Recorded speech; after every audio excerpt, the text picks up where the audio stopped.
राम जन्म की कथा। एक समय की बात है, अयोध्या के महाराज दशरथ ने पुत्र प्राप्ति के लिए यज्ञ रखा। इस यज्ञ के लिए राजा दशरथ ने अपनी चतुरंगिनी सेना को काले कान वाले घोड़े को छोड़ने का आदेश भेजा। उनकी इच्छा थी कि इस महान यज्ञ में हर कोई शामिल हो, इसलिए राजा ने सभी ऋषि मुनियों व विद्वान पंडितों को आमंत्रण भेजा। निर्धारित दिन पर महाराज दशरथ अपने दोस्त, गुरु वशिष्ठ, ऋग ऋषि व अन्य विद्वानों के साथ यज्ञ मंडप में पहुंचे। इसके बाद विधिवत रूप से यज्ञ की शुरुआत हुई। मंत्र उच्चारण और पाठ जैसे सभी विधि विधान के साथ कुछ घंटों में यज्ञ पूरा हुआ। राजा दशरथ ने फिर सभी ब्राह्मणों, विद्वानों व अतिथियों को उपहार में धन और गाय आदि देकर आदरपूर्वक विदा गया। उस यज्ञ में प्रसाद के रूप में खीर बनी थी। उस प्रसाद में पुत्र प्राप्ति का आशीर्वाद था, जिसे खाने के बाद तीनों रानियां गर्भवती हो गईं। कुछ समय बाद चैत्र माह में शुक्ल पक्ष की नवमी तिथि के दिन राजा दशरथ की पहली पत्नी यानी रानी कौशल्या ने एक बच्चे को जन्म दिया।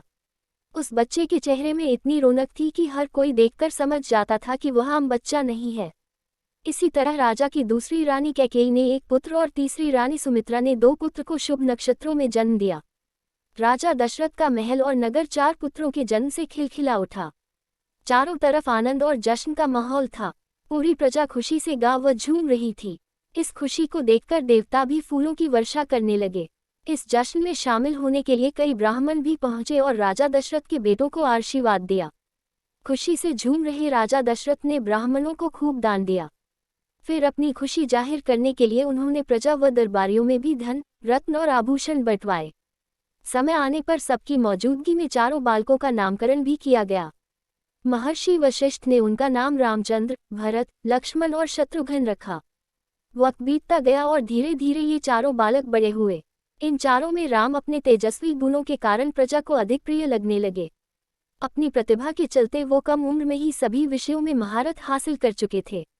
राम में सभी गुण थे, चाहे शस्त्र चलाने की बात हो या हाथी व घोड़े की सवारी, हर चीज में वो अव्वल थे।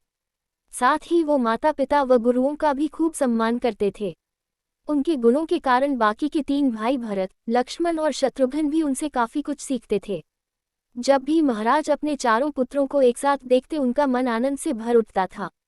राम में मौजूद गुणों के कारण उन्हें श्री राम और भगवान राम तक कहा जाने लगा। आगे चलकर राम के जीवन पर 2 पवित्र ग्रंथ लिखे गए, रामचरितमानस और रामायण। कहानी से सीख, व्यक्ति के गुण ही उसे पहचान दिलाते हैं। अगर गुण और संस्कार अच्छे हों तो वह भगवान तुल्य हो जाता है।